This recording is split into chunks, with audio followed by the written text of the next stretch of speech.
Assalamualaikum warahmatullahi wabarakatuh. Allah berfirman, Al-yawma akmaltu lakum dinakum wa atmamtu alaikum ni'mati wa raditu lakum Islam madina.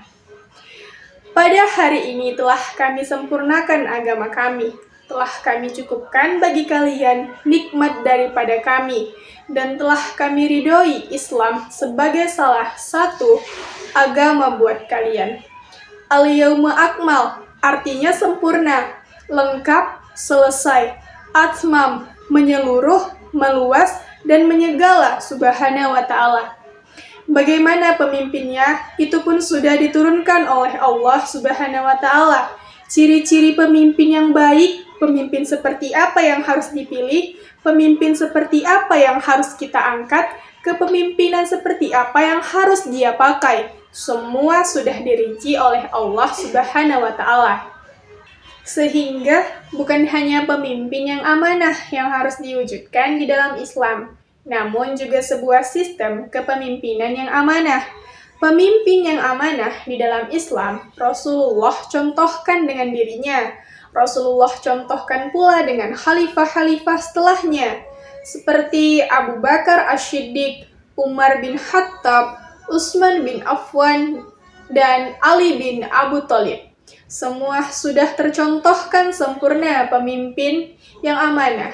Dan sistem kepemimpinan yang amanah, Rasul contohkan pula di dalam kehidupannya ketika beliau masih hidup di Madinah.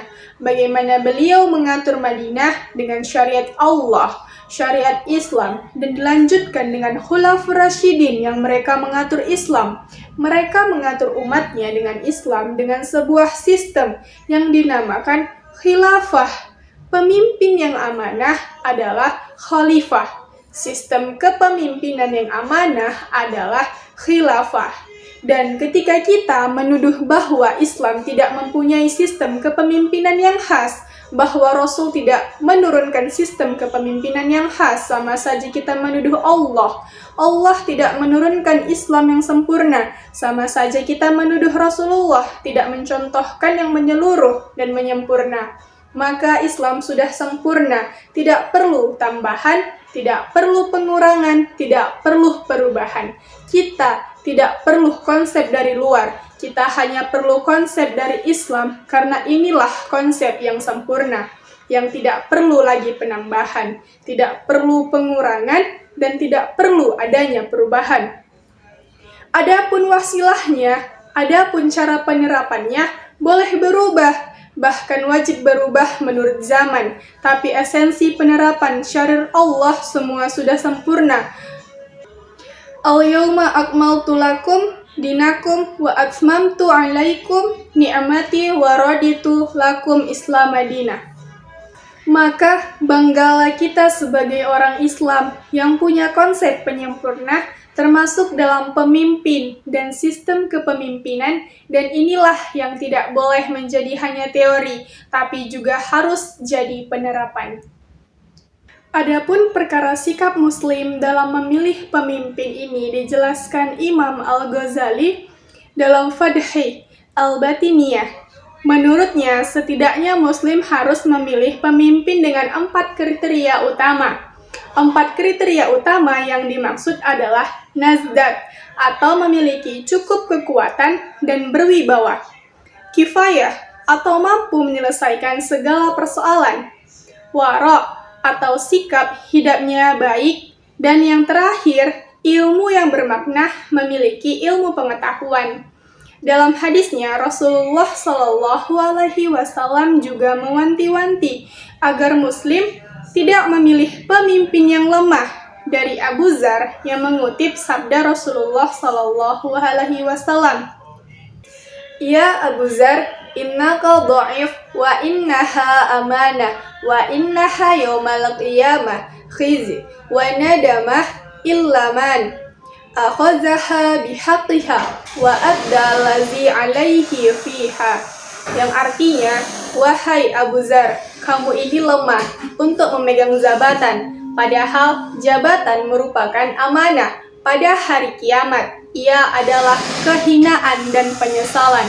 kecuali bagi siapa yang mengambilnya dengan benar dan melaksanakan tugasnya dengan baik. Hadis riwayat Muslim. Karakter yang harus dimiliki dalam sebuah kepemimpinan adalah yang pertama, siddiq, yang artinya jujur. Seorang pemimpin wajib berlaku jujur dalam melaksanakan tugasnya. Jujur dalam arti luas, tidak berbohong, tidak menipu, tidak mengada-ngada fakta, tidak berkhianat, serta tidak pernah ingkar janji, dan lain sebagainya. Mengapa harus jujur? Karena berbagai tindakan tidak jujur selain merupakan perbuatan yang jelas-jelas berdosa, jika bisa dilakukan juga akan berpengaruh negatif kepada kehidupan pribadi dan keluarga pemimpin. Nah, bahkan lebih jauh lagi, sikap dan tindakan yang seperti itu akan mempengaruhi kehidupan bermasyarakat. Yang kedua, amanah atau tanggung jawab. Setiap pemimpin harus bertanggung jawab atas usaha dan pekerjaan dan atau jabatan yang telah dipilihnya. Tanggung jawab di sini artinya mau dan mampu menjaga amanah atau kepercayaan masyarakat yang memang secara otomatis terbeban di pundaknya. Jadi, dalam pandangan Islam ini, setiap pekerjaan manusia adalah mulia. Pemimpin merupakan suatu tugas yang mulia, lantaran tugasnya antara lain memenuhi kebutuhan seluruh anggota masyarakat akan barang dan atau jasa untuk kepentingan hidup dan kehidupannya. Yang ketiga, tidak menipu. Pemimpin hendaknya menghindari penipuan, sumpah palsu, janji palsu, keserakahan, perselisihan, dan keburukan tingkah pola manusia lainnya. Setiap sumpah yang keluar dari mulut manusia harus dengan nama Allah. Jika sudah dengan nama Allah, maka harus benar dan jujur. Tidak benar, maka akibatnya sangatlah fatal. Oleh sebab itu, Rasulullah Shallallahu Alaihi Wasallam selalu memperingatkan kepada para pemimpin untuk tidak mengobrol janji atau berpromosi secara berlebihan yang cenderung mengada-ngada, semata-mata agar dia terpilih. Lantaran jika seorang pedagang berani bersumpah palsu, akibat yang akan menimpa dirinya hanyalah kerugian. Yang keempat, yaitu murah hati. Dalam suatu hadis, Rasulullah Shallallahu Alaihi Wasallam mengajarkan agar para pemimpin selalu bermurah hati dalam melaksanakan pemerintah. Murah hati dalam pengertian yaitu ramah, tamah, sopan santun, murah senyum, suka mengalah, namun tetap penuh tanggung jawab. Jadi adapun sabda Rasulullah yaitu Allah berbelas kasih kepada orang yang murah hati ketika ia menjual bila membeli dan atau ketika menuntut hak. Hadis riwayat Bukhari. Adapun ciri yang kelima yaitu tidak melupakan akhirat. Kepemimpinan adalah pedagang dunia, sedangkan melaksanakan kewajiban syariat Islam adalah perdagangan akhirat. Keuntungan akhirat ini pasti lebih utama dong daripada ketimbang keuntungan dunia. Maka para pemimpin muslim sekali-kali tidak boleh terlalu menyibukkan dirinya semata-mata untuk mencari keuntungan materi dengan meninggalkan keuntungan akhirat. Sehingga jika datang waktu sholat, mereka wajib melaksanakannya sebelum habis waktunya. Alangkah baiknya jika mereka bergegas bersama-sama melaksanakan sholat berjamaah ketika azan telah dikumandangkan, begitu pula dengan pelaksanaan kewajiban memenuhi rukun Islam yang lain. Sekali-kali seorang pemimpin muslim hendaknya tidak melalaikan kewajiban agamanya dengan alasan kesibukan pemerintahan. Berbicara tentang politik uang. Politik uang dalam pandangan hukum positif dan syariah. Politik uang adalah gejala yang telah berlangsung dari pemilu ke pemilu dan seringkali tidak tersentuh oleh penegakan hukum. Gejala tersebut bertentangan prinsip kejujuran dan dapat mengakibatkan terpilihnya pemimpin yang tidak kredibel. Dalam pandangan Islam, politik uang dapat dikiaskan dengan perbuatan suap atau sogok atau riswah. yaitu suatu pemberian dalam bentuk hadiah yang diberikan kepada orang lain dengan mengharapkan imbalan tertentu yang bernilai lebih besar. Rishwah terlarang dalam Islam dan larangannya diturunkan Allah sejak masa pertama kenabian Muhammad SAW berbarengan dengan larangan melakukan praktik penyembahan terhadap berhala. Al-Quran menyebutkan beberapa kali soal keharaman suap atau sogok yang didukung pula oleh sejumlah hadis Nabi yang melarang perbuatan yang sama. Begitupun dalam hadis Nabi Muhammad bersabda bahwa Allah telah melaknat penyuap dan penerima suap. Laknat adalah kutukan dari Allah Subhanahu wa Ta'ala, yang berarti pelakunya akan mendapat siksa dan murka dari Allah Subhanahu wa Ta'ala.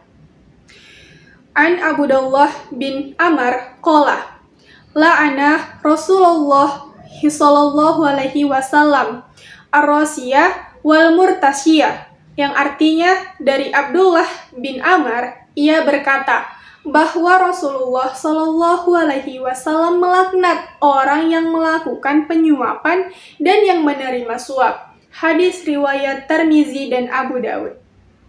Generasi muda sebagai calon pemimpin masa depan harus mempunyai pemikiran-pemikiran yang sesuai dengan kondisi bangsa saat ini dan tantangan yang mungkin akan dihadapi di masa depan, serta dapat memberikan harapan baru.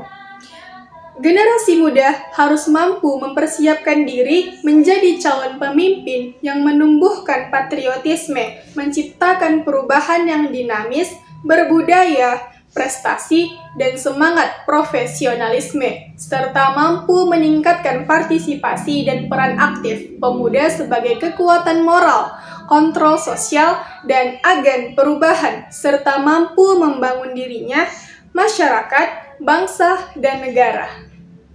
Sekian dari penjelasan saya terkait tentang hadis kepemimpinan. Wassalamualaikum warahmatullahi wabarakatuh.